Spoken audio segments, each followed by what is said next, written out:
ఓం నమ శివాయ శ్రీమాత్రే నమః. మిత్రులకి శ్రీభిలాషులకి అలాగే నన్ను ఇంతగా ఆదరిస్తున్న యూట్యూబ్ ప్రేక్షకులందరికీ కూడా పేరు పేరు ధన్యవాదాలు. మిత్రులారా, మీ అందరికీ రథసప్తమి శుభాకాంక్షలు తెలియజేస్తున్నాను. చాలామంది మిత్రులు అక్క చెల్లెళ్ళు మెయిల్స్లోను కామెంట్స్లోను గురువుగారు రథసప్తమి గురించి పూర్తి వివరంగా చెప్పండి, చాలా విశేషమైన శక్తి కలిగి ఉంది కదా, ఇలాంటి ఫలితాలు ఇస్తుంది, శాస్త్రంలో దీని గురించి వర్ణన ఉందన్నారు కదా, ఎక్కడ ఉంది, దాని గురించి వివరంగా చెప్పండి చాలామంది అడగడం జరిగింది. మీ అందరి కోరిక మీదకు నేను మీకు రథసప్తమి గురించి, ముఖ్యంగా ఈ పండగ గురించి మీకు తెలియజేస్తాను. చాలా విశేషమైన శక్తి కలిగి ఉంటుంది. ప్రయత్నపూర్వకంగా చేసిన వారికి ఖచ్చితంగా ఫలితాన్ని పొందవచ్చు. ఎలా చేయాలి, ఏ విధంగా చేయాలి, శాస్త్రంలో ఎలా ఉందో మీకు తెలియజేస్తాను. అలాగే మీకు ఈ వీడియో నచ్చినట్లయితే లైక్ చేయండి, ఛానల్ని సబ్స్క్రైబ్ చేసుకోండి, పక్కనే ఉన్న గంట సింబల్ని యాక్టివేట్ చేసుకొని 10 మంది మిత్రులకి షేర్ చేయండి. కొంచెం లెంతీగానే ఉంటుంది వీడియో ఇది. మీకు రాబోయే రోజుల్లో కూడా నేను కనిపించడానికి ప్రయత్నం చేస్తాను. పాత వీడియోలు ఎక్కువగా షేర్ చేయడానికి గల కారణం అపాయింట్మెంట్స్ ఎక్కువగా ఉండటం, కొత్త వీడియోలు చేయడానికి సమయం దొరకకపోవడం, దానివల్ల కొంత మీకు డిలే అవుతుంది. ఇక ప్రతిరోజు కూడా మీకు రాబోయే రోజుల్లో మెటీరియల్ చూపిస్తూ నేను మీకు వీడియోలు చేస్తాను. ఈరోజు రథసప్తమి గురించి శాస్త్రంలో ఏముంది, మీకు ఎలాంటి అద్భుతమైన ఫలితాలు కలుగుతాయో పూర్తిగా వివరిస్తాను. ముఖ్యంగా సూర్యుడిని ఆరాధించే పండుగ ఇది మాఘశుద్ధ సప్తమి నుండి మొదలవుతుంది, అంటే ఆ రోజు వస్తుంది. మనం ఈ రథసప్తమి సూర్యగ్రహణంతో సమానమైన శక్తి కలిగిన, అంటే అంత గొప్ప శక్తి కలిగినదిగా శాస్త్రం చెప్పడం జరిగింది. మనం ఈరోజు అంటే రథసప్తమి రోజు అంటే 28వ తారీఖు వచ్చింది. సూర్యుడు ఉదయించడానికి ముందు, అంటే సూర్యుడు ఉదయించే సమయం అంటే 5:30 దగ్గర నుండి 6 గంటల మధ్యలో కనుక మీరు స్నానం చేయడం, అలాగే సూర్యభగవాన్ని తూర్పు వైపు తిరిగి నమస్కారం చేయడం, అంటే ధ్యానం చేయడం చాలా పుణ్యాన్ని కలగజేస్తుంది. అలాగే ముఖ్యంగా ఎందుకు చేయాలంటే ఆరోగ్యం కావాలన్నా, ముఖ్యంగా అకాల మృత్యువు, చాలామందికి గ్రహదోషాల వల్ల అకాల మృత్యు వచ్చేస్తూ ఉంటుంది. ఆ అకాల మృత్యువుని కూడా తగ్గించడానికి ఖచ్చితంగా రథసప్తమి నాడు చేయాలి. అలాగే చనిపోయిన తర్వాత సూర్యలోకాన్ని పొందుతారని కూడా మహర్షులు పేర్కోవడం జరిగింది. అలాగే ఎవరైతే ఈ సూర్యోదయ సమయంలో అంటే 5:30 నుండి 6 గంటల మధ్య ప్రాంతంలో స్నానం చేస్తారో వారికి అత్యంత అద్భుతమైన ఫలితం, అంటే మహాఫలం లభిస్తుంది. అంటే మహాఫలం అంటే తంత్రం నేర్చుకునేవారు ఎవరైతే తంత్రశాస్త్రం నేర్చుకుంటూ ఉంటారు కదా, వాళ్ళకి ఎలాంటి ఫలితం కలుగుతుందో అంత మంచి ఫలం, అంటే అంత తంత్ర మహాఫలం మీకు లభిస్తుంది. అలాగే పుణ్యనదుల్లో మనం 1,000,000 పుణ్యనదుల్లో స్నానం చేస్తే ఎంత ఫలితం ఉంటుందో అంత ఫలితం వస్తుంది. ఆశ్చర్యంగా అనిపించవచ్చు, ఇది శాస్త్రంలో చూడడం జరిగింది. అలాగే షష్ఠి నాడు అంటే ఈరోజు రాత్రి ఉపవాసం చేసి సప్తమి నాడు అంటే రేపు సూర్యోదయ టైంలో మీరు, అంటే సూర్యోదయానికి కొంత ముందు సమయం స్నానం చేస్తే 7 జన్మల పాపాలు కూడా తొలగిపోతాయి. చూసారా, సమయానికి ఉన్న శక్తి. చాలామంది ఏమంటారంటే, గురువుగారు మేము అన్ని రోజులు చేయలేము అనేవారు ఖచ్చితంగా రథసప్తమి రోజున స్నానం చేయడానికైనా ప్రయత్నం చేయండి. ఆ సమయంలో 7 జన్మల పాపాలు తొలుగుతాయి. అలాగే ముఖ్యంగా రోగాలు, అనేక రకాల రోగాల నుండి, దుఃఖాలు కూడా, ఏదైతే మనం ఎప్పుడు బాధపడుతూ ఉంటాం కదా, అవి కూడా నశిస్తాయి. అలాగే మీకు కొంతమందికి ఎప్పుడు మనసులో బాధ ఉంటుంది, దాన్ని మనోవక్లత అంటారు. అంటే ఎప్పుడు ఏదో ఒక బాధ మనసులో ఎప్పుడు ఏదో వెంటాడుతూ ఉంటుంది, సంబంధం ఉండదు. జన్మలుగా వచ్చే అలాంటి అంటే ఏదైతే వాక్కులత ఉంటుందో అది కూడా తగ్గుతుంది. అలాగే 7 రకాల సప్తవిధి పాపాలు కూడా హరింపబడతాయి. ఈ మాట నేను చెప్పడం లేదు, ధర్మసింధు అనే గ్రంథంలో చాలా గొప్పగా వివరించడం జరిగింది. మీకు ఎందుకు చెప్తున్నానంటే, చాలామందికి అనుమానాలు ఉంటాయి, గురువుగారు ఏ విధంగా చెప్తున్నారని అడుగుతూ ఉంటారు. నేను ఈరోజు వీడియోలో మీకు ప్రతి విషయం కూడా కులంకషంగా వివరించి చెప్తాను. అలాగే స్నానం ఎలా చేయాలి అనే దాన్ని వ్రత చూడామణిలో కూడా చెప్పడం జరిగింది. స్నానం ఎలా చేయాలనేది. అలాగే వ్రత చూడామణిలో ఏం చెప్పింది మీకు చెప్తాను. మీరు బంగారం కానీ, వెండి కానీ, రాగి కానీ, లేదంటే స్టీల్ దాంట్లో అయినా సరే, మట్టి ప్రమిది అయినా సరే, మీరు ఇంటిలో మీకు అందుబాటులో ఉన్న ప్రమిది తీసుకొని దానిలో మీకు అవకాశం ఉంటే ఆవు నెయ్యి వేయండి, లేదంటే నువ్వుల నూనె పోయండి. నువ్వుల నూనె లేకపోతే ఆముదం పోయవచ్చు, ఆముదం లేకపోతే ఇప్ప నూనె కూడా వాడవచ్చు, కొబ్బరి నూనె కూడా వాడవచ్చు. ఏదో ఒక దానితో దీపం వెలిగించి ఆ దీపాన్ని మీరు నెత్తి మీద పెట్టుకొని ఎక్కడైనా దగ్గర నదీ తీరానికి కానీ, చెరువుల వద్దకు కానీ వెళ్ళి సూర్యభగవాన్ని ధ్యానించి మీరు ఆ దీపాన్ని ఆ చెరువులో కానీ నదిలో కానీ వదలాలి. అంటే మనం మామూలుగా కార్తీక మాసంలో ఈ పని చేస్తూ ఉంటాం. అంటే దీపదానం చేస్తూ ఉంటాం, దీపాలు వదులుతూ ఉంటాం.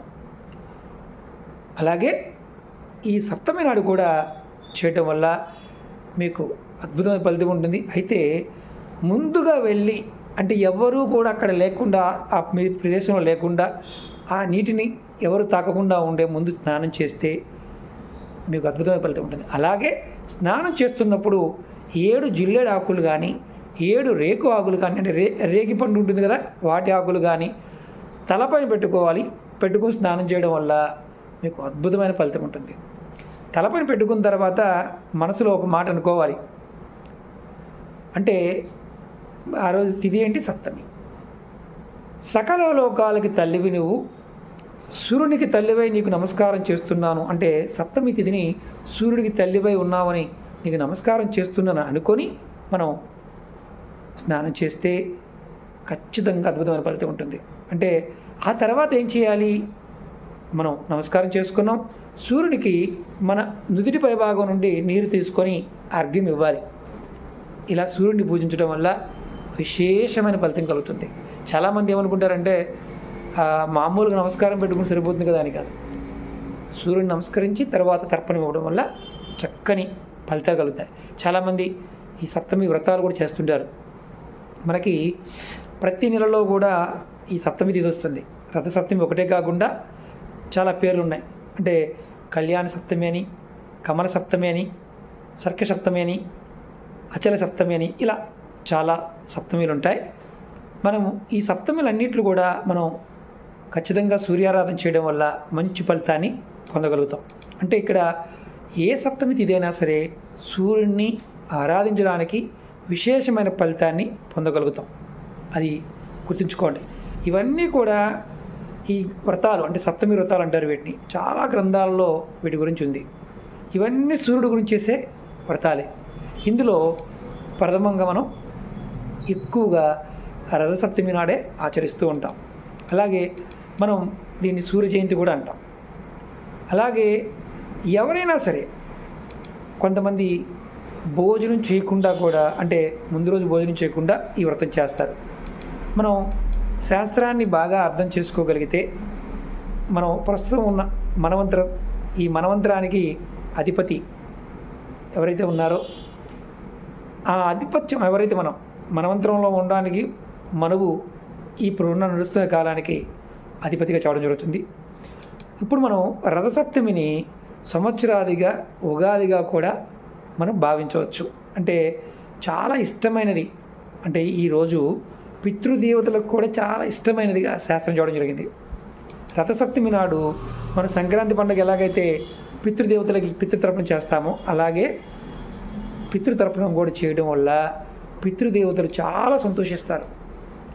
అలాగే మనం ఇంకొక ముఖ్యమైన విషయం ఏంటంటే ఈ సూర్య జయంతి, అంటే మనం ఇది సప్తమిని కొన్ని ప్రాంతాల్లో ఉత్తర భారతదేశంలోనూ దక్షిణ భారతదేశంలో రకరకాల పేరుతో పిలుస్తారు. అలాగే రాజస్థాన్ అనుకోండి, దీన్ని సౌర సప్తమి అంటారు. అలాగే బెంగాల్, పశ్చిమ బెంగాల్ కానీ బంగ్లాదేశ్లో భాస్కర్ సప్తమి అంటారు. మనం దీన్ని జయంతి సప్తమి, మహాసప్తమి అని కూడా అంటారు కొన్ని ప్రాంతాల్లో. అంటే ఆ ఉన్న ప్రదేశానికి ఉన్న పేరు బట్టి సూర్యారాధనకి ఇది ఖచ్చితంగా ఏర్పడిందని మనం గుర్తించాలి. అలాగే మనం ఈ పరమాత్మ సూర్యభగవానుడు మాఘ శుద్ధ సప్తమి నాడు సూర్యుడిని సృష్టించాడని కనుక ఆ రోజు సూర్య జయంతిగా కూడా ప్రసిద్ధి చెందింది. అంటే సూర్యభగవానుడు మాఘశుద్ధ సప్తమి నాడు సూర్యుడిని ఆ పరంధాముడు సృష్టించాడు అని శాస్త్రం చెప్తుంది. ఇక్కడ చాలా వరకు ఏంటంటే మనం శాస్త్రంలో ఉన్న విషయాలని కూడా అర్థం చేసుకోలేకపోవడానికి గల కారణం కూడా ఉంటుంది. ఏంటంటే మనకి ఈ కాపీ పేస్ట్ వల్ల, అంటే ఇది ఎక్కడ ఉంది, ఎలా ఉంది, ఏ పురాణంలో ఉందో కూడా చాలామంది చెప్పలేరు. కారణం ఏంటంటే నేను వీడియో చేశాను అనుకోండి, వేరే వాళ్ళు దీన్ని కాపీ చేసి మళ్ళీ వీడియో చేయడం తప్ప ఫలానా అని చెప్పడానికి కూడా చాలామందికి తెలియదు. ఎందుకంటే మన పురాణాలలో వీటి గురించి చాలా విశేషమైన వివరణ ఉంది. నేను మీకు ఏదైతే చెప్తున్నానో అద్భుతమైన విషయాన్ని పురాణంలో ఉన్నదాన్ని మీకు చెప్తున్నాను. అలాగే మత్స్య పురాణంలో దీని గురించి ఉంది. అలాగే ఎవరైతే ఈ సమయంలో అంటే మనం సూర్యుడిని ఆరాధిస్తామో ఈ సప్తమి నాడు వాళ్ళు మంచి శాస్త్రాన్ని నేర్చుకోగలిగే యోగ్యత కూడా కలుగుతుందని శాస్త్రం చెప్పడం జరిగింది. అలాగే మీరు చూడండి, ఈ సమయంలో తిరుమలలో చాలా అద్భుతమైన ఉత్సవాలు చేస్తారు. ఎందుకంటే అంత అద్భుతమైన ఫలితం ఉంటుంది కాబట్టి.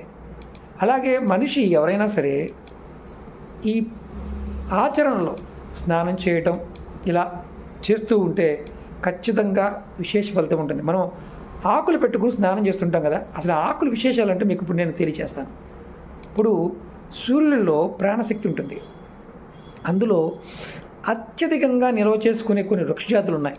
అందులో ముఖ్యంగా రుద్రాక్ష మొక్క, జిల్లేడు, అలాగే రేగి మొక్క. మనం రుద్రాక్ష చెట్టు గురించి చాలా వీడియోలో కూడా చెప్పుకున్నాం. మనకి ఎక్కువగా ఉత్తర భారతంలో పెరుగుతూ ఉంటాయి, మన దగ్గర కూడా పెరుగుతుంటాయి. మీకు చూపించాను, మొక్క కూడా చూపించాను. రుద్రాక్షల్లో ఆ శక్తి ఉంటుంది. సూర్యకిరణాలని తీసుకొని ఆ శక్తి వల్ల అద్భుతమైన మన శరీరానికి సంబంధించిన కొన్ని రోగాలు తగ్గిస్తుంది. అందులో చాలామంది తెలియదు. వాతము, కఫము ఉన్నవారు కూడా రుద్రాక్షల నీళ్ళలో నానబెట్టి ఆ నీళ్ళని కనుక తాగుతూ ఉంటే మంచి ఆరోగ్యాన్ని ఇస్తుంది. అలాగే అమ్మవారు పోస్తుంది కదా, మసూచి అంటాం. అలా తాగుతూ ఉంటే మసూచి కూడా రాదు. అలాగే ఎక్కువగా మనం రుద్రాక్షని శివుడికి సంబంధించిందిగా చూస్తుంటాం. అలాగే రెండవది జిల్లేడు, దీన్ని అర్క అంటాం. సూర్యకిరణాల్లో ఉన్న ప్రాణశక్తిని ఎక్కువగా గ్రహించేది జిల్లేడు. ఇది ఉష్ణాన్ని, అంటే ఉష్ణకారి అంటారు.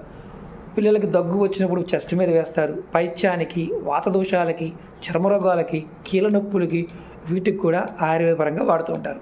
మనం వాడే ఆకు జిల్లేడు కూడా ఉంది. నొప్పులు, కురుపులు, పాములు, తేళ్ళు, అంటే విషాన్ని హరించగలిగే సామర్థ్యం ఉంటుంది. పక్షపాతాన్ని, బోధకాలి వ్యాధిని కూడా జిల్లేడాకు పోగొడుతుంది. అందులో విశేషమైనది తెల్ల జిల్లేడు, చాలా శ్రేష్టమైనది. ఇది ఉపయోగం తెలియాలి. దీని ఆకులు, పాలు, పూలు, కాయలు, వేర్లు అన్నీ కూడా చక్కగా పనిచేస్తాయి. ఇది ఆయుర్వేదపరంగా. తంత్రపరంగా కూడా జిల్లేడు వేరుని మనం చాలా వీడియోలో చెప్పాం. అలాగే రేగి చెట్టు, దీన్ని బదిరి అంటారు. రేగికాయలు చాలా బలాన్ని చేస్తాయి. ఆకులు నూరి తలకు రుద్దుకుంటే కనుక, అంటే మామూలు రేగి ఆకులు రుద్దుకొని తలకు స్నానం చేస్తూ ఉంటే వెంట్రుకలు, ఊడిపోయిన వెంట్రుకలు పెరుగుతాయి. దీని ఆకులు అంటే మనం చాలామంది తెలియదు, బాగా దంచి కషాయంగా కాచి, అంటే పొయ్యి మీద పెట్టి కాసి, మట్టి కుండలో కాసి, దానిలో కొంచెం సైంధవాలను కలుపుకొని తీసుకుంటే గొంతు బొంగురుపోతే అది తగ్గుతుంది, స్వరం బాగా వస్తుంది. దీని రేగిపళ్ళు తినడం, సీజన్లో రేగిపళ్ళు తినడం వల్ల చలవ కూడా చేస్తుంది. అలాగే మంచి రక్తాన్ని కూడా కలగజేస్తుంది. ఇంకొకటి ముఖ్యంగా రేగిపండు తినడం వల్ల లాభం ఏంటంటే మూల వ్యాధి, ఎవరికైతే రక్తమలలు ఉంటాయో ఆ వ్యాధిని తగ్గిస్తుంది, పోగొడుతుంది. అచ్చంగా చెప్పాలంటే కాస్త పుల్లగా ఉన్న రేగిపళ్ళు వాతాన్ని కూడా తగ్గిస్తాయి. అలాగే ఆకలిని బాగా పెంచుతాయి.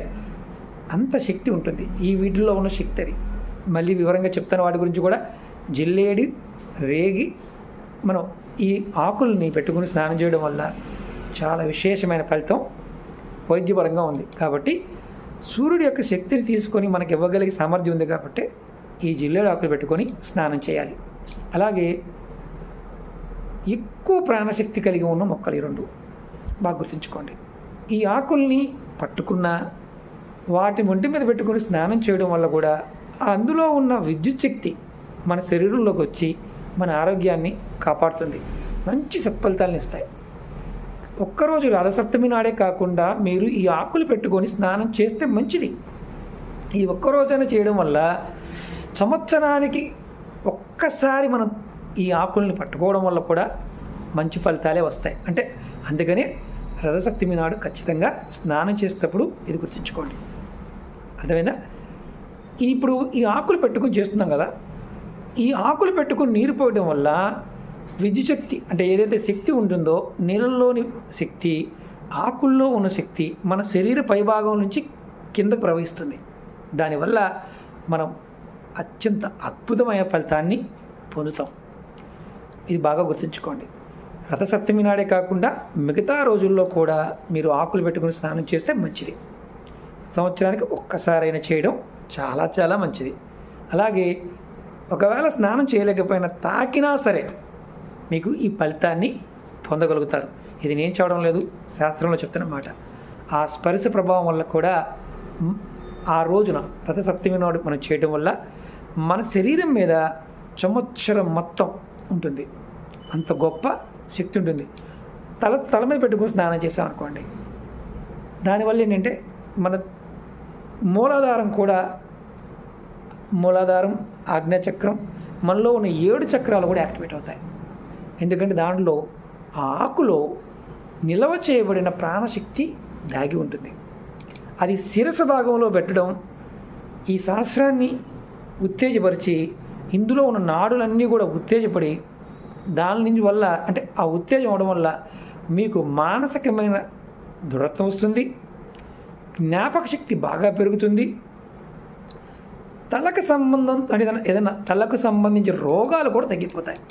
అంత అద్భుతమైన ఫలితం వస్తుంది. అలాగే ఈరోజు చిక్కుడుకాయలతో రథాన్ని చేసి సూర్యబింబం ప్రతిమ తమలపాకు పైన గీచి, కొంతమంది కొన్ని ప్రాంతాల్లో సూర్యబింబం తమలపాకు పైన వేస్తారు, కుంకుమతో గీస్తారు.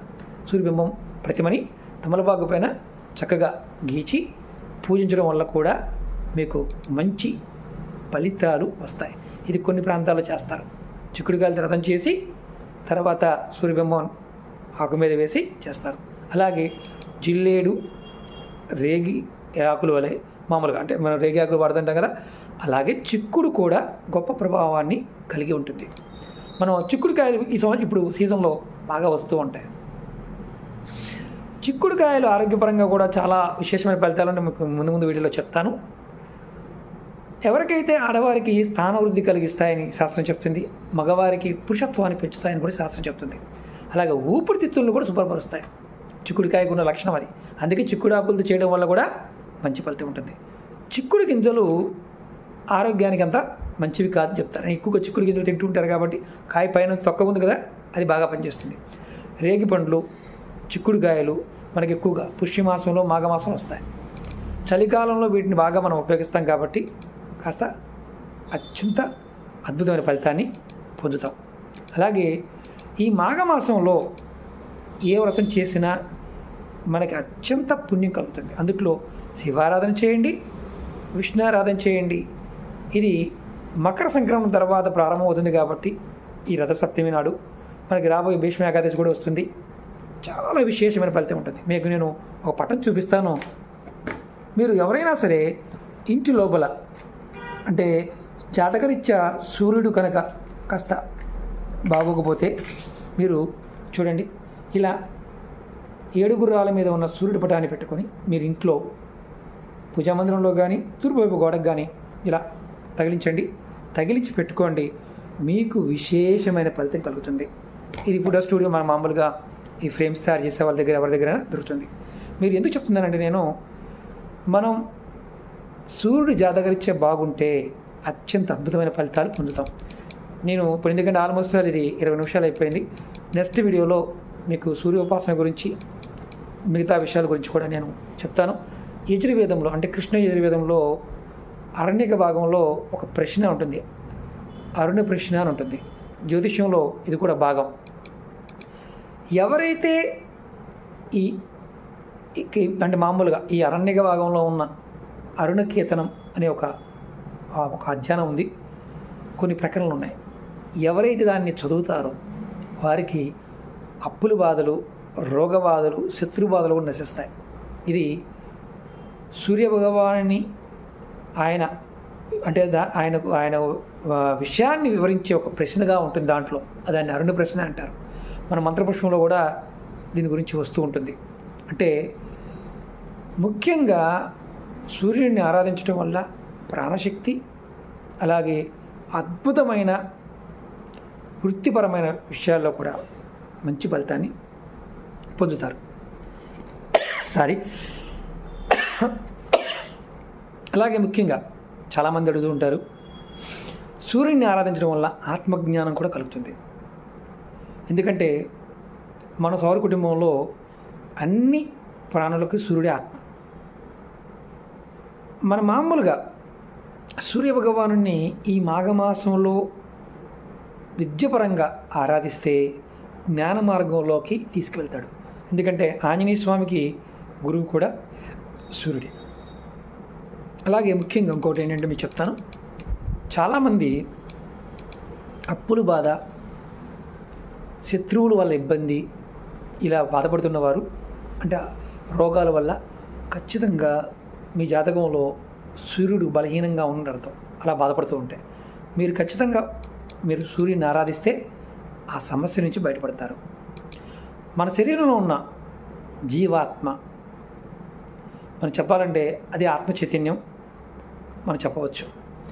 మనకి ఎప్పుడైనా గుర్తుంచుకోండి, ఆరోగ్యం బాగోలేదు అనుకుంటే మాత్రం ఖచ్చితంగా సూర్యుడిని ఆరాధించాలి. మనకు జ్యోతిషశాస్త్రంలో సూర్యుడి గురించి పర్టికులర్ చెప్పేది ఏంటంటే, ఆరోగ్యం కావాలనుకునేవారు సూర్యోపాసన చేయడం వల్ల, సూర్యగ్రహ ప్రభావం వల్ల ఆత్మశక్తి పెరగడం, నేత్రశక్తి పెరగడం, గుండెకి సంబంధించిన రోగాలు రాకుండా ఉండడం, రక్తానికి సంబంధించిన రోగాలు కూడా రాకుండా ఉంటాయి. కాబట్టి ఖచ్చితంగా సూర్యుడిని ఆరోగ్య పదార్థగానే మన జ్యోతిషశాస్త్రం చెప్తుంది. ఆరోగ్యం బాగుండాలి అంటే ఖచ్చితంగా సూర్యుడిని ఆరాధించాలి. మన శరీరంలో డి విటమిన్ గురించి మనం అంటూ ఉంటాం. ఎండకి వెళ్ళకపోవడం వల్ల డి విటమిన్ లోపం వస్తే ఎముకలు పెరగవు. చాలామందికి ఎముకలు ఎరుగుతూ ఉంటే సరే సూర్య లోపం వల్ల జరుగుతాయి. అందుకని ఖచ్చితంగా మనం ఎండకి తిరగమని చెప్తూ ఉంటారు. సూర్యకిరణాలు మన శరీరంపై తప్పకుండా పడాలి అనేది శాస్త్రం చెప్తున్నమాట. సూర్య నమస్కారం అందుకే చేయాలి, అలాగే అర్ఘ్యం ఇవ్వాలి. ఇలాంటివన్నీ కూడా చేస్తే ఖచ్చితమైన ఫలితాలు కలుగుతాయి. ఇది మీకోసం పర్టికులర్గా అసలు విషయాన్ని చెప్పడం కోసం ప్రయత్నం చేశాను. ఇంకా చాలా చాలా పెద్ద పెద్ద విషయాలు ఉన్నాయి. నెక్స్ట్ వీడియోలో మీకు మళ్ళీ తెలియజేస్తాను. అలాగే మీకు ఈ వీడియో నచ్చినట్లయితే లైక్ చేయండి, ఛానల్ని సబ్స్క్రైబ్ చేసుకోండి, పక్కనే ఉన్న గంట సింబల్ని యాక్టివేట్ చేసుకొని 10 మంది మిత్రులకి షేర్ చేయండి. ఓం నమః శివాయ, శ్రీమాత్రే నమః.